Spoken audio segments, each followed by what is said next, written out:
Hello বন্ধুরা, আজকে চলে এসেছি বাংলাদেশের মোস্ট পপুলার একটি মোটরসাইকেল নিয়ে, সুজুকি জিক্সার 150 সিসি, যা একটি পাওয়ারফুল একটি মোটরসাইকেল। আপনারা সবাই জানেন যে এটার এত গুণগত মান এত ভালো, যা আজও বাজারে এত চলছে যে আসলে অবাক ব্যাপার। আজও মানুষ নিচ্ছে। জাপানি ব্র্যান্ড, এই জন্যই বুঝি মানুষ নেয়। অ্যাসেম্বল যদিও এখন বাংলাদেশ করছে। আর সবচেয়ে বড় কথা, সুজুকির এই মোটরসাইকেলটি খুবই পাওয়ারফুল একটি ইঞ্জিন দিয়ে তৈরি, এয়ার কুলড 4 স্ট্রোক সিঙ্গেল সিলিন্ডারের একটি হাই আরপিএমের একটি মোটরসাইকেল, যা সবারই পছন্দ। আর সবচেয়ে বড় কথা, এই মোটরসাইকেলটি কার্বোরেটর হলেও এর মাইলেজ কিন্তু বেশ ভালো, আর ইঞ্জিনে বিগ পাওয়ার, যার কারণে আজও এটা বাংলাদেশে চলছে। কারণ 5 স্পিডের গিয়ার বক্স আছে, তারপরেও আজও সেই গাড়িটির রান এখনও থামছে না। কারণটা কি? এটা শহরের ভিতরেই আপনি ইজিভাবে 35 থেকে 40 কিলোমিটার পার লিটারে আপনি মাইলেজ পাবেন। এবং টপ স্পিডের কথা যদি বলি, তাহলে সর্বোচ্চ টপ স্পিড আপনি পাবেন 120 থেকে 25, যা খুবই পাওয়ারফুল। আর রেসিং মডেলের বাইক হওয়ার কারণে এর পিছনের সিটটা একটু উঁচুতে, পিলিয়নের জন্য একটু প্রবলেম হয়ে যায়।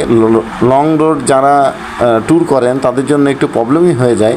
তাছাড়া এমনিতেই বাইকটা কিন্তু মাস্কুলার ডিজাইনে তৈরি, এবং সামনে হ্যালোজেন হেডলাইট দিয়েছে তারা, এবং পিছনে এলইডি লাইট দিয়েছে।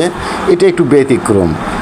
আর সবচেয়ে বড় কথা, এটার মাল ম্যাটেরিয়ালগুলো যেগুলো দেওয়া আছে সেগুলো কিন্তু বেশ শক্তপোক্ত। জাপানি ব্র্যান্ড তো কোনো কমতি রাখে না। আর সবচেয়ে বড় কথা, এই গাড়ির যে চ্যালেঞ্জের পাইপটা আছে পুরো ইউনিক। অন্য কোনো গাড়ির সঙ্গে, আপনার অন্য কোনো বাইকের সঙ্গে একদম মেলেই না, একদম আলাদা। মানে এর লুকটাই সম্পূর্ণ আলাদা।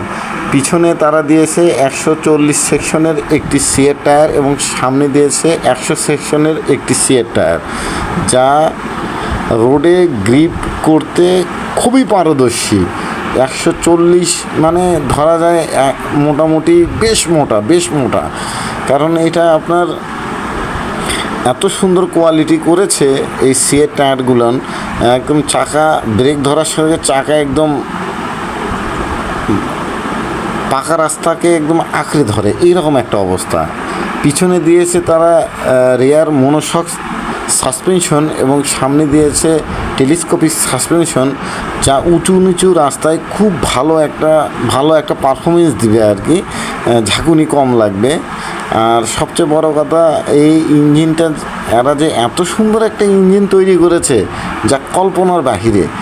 এত সুন্দর পাওয়ারফুল, এবং গাড়িটা যখন স্টার্ট দেওয়া হয় তখন সাউন্ডটা, থ্রোটল দেওয়ার সাথে সাউন্ডটাই একটা মজা, একটা ফিল আসে। আর এটার মিটার দিয়েছে তারা ডিজিটাল মিটার, এবং ডিজিটাল মিটার দেওয়ার কারণে আরপিএম, গিয়ার ইন্ডিকেটর এবং সব কিছুই আপনারা সব কিছু আপনারা দেখতে পারেন ওখানে। আর এই গাড়িটা সবচেয়ে বড় কথা, পুরাতন হলেও নতুন কালার নিয়ে তারা নতুন করে আবার তারা লঞ্চ করতেছে, বিভিন্নভাবে কালার চেঞ্জ করতেছে, এবং লোকজন নিচ্ছেও। ভিডিওটা কেমন লাগলো? যদি ভালো লেগে থাকে তাহলে অবশ্যই লাইক দিবেন, কমেন্ট করবেন। ভবিষ্যতে আরও ভালো ভিডিও পেতে সাবস্ক্রাইব করবেন। সবাই ভালো থাকবেন, সুস্থ থাকবেন, এই কামনায় আজকে বিদায় নিচ্ছি। দেখা হবে নতুন কোনো ভিডিওতে। আল্লাহ হাফেজ।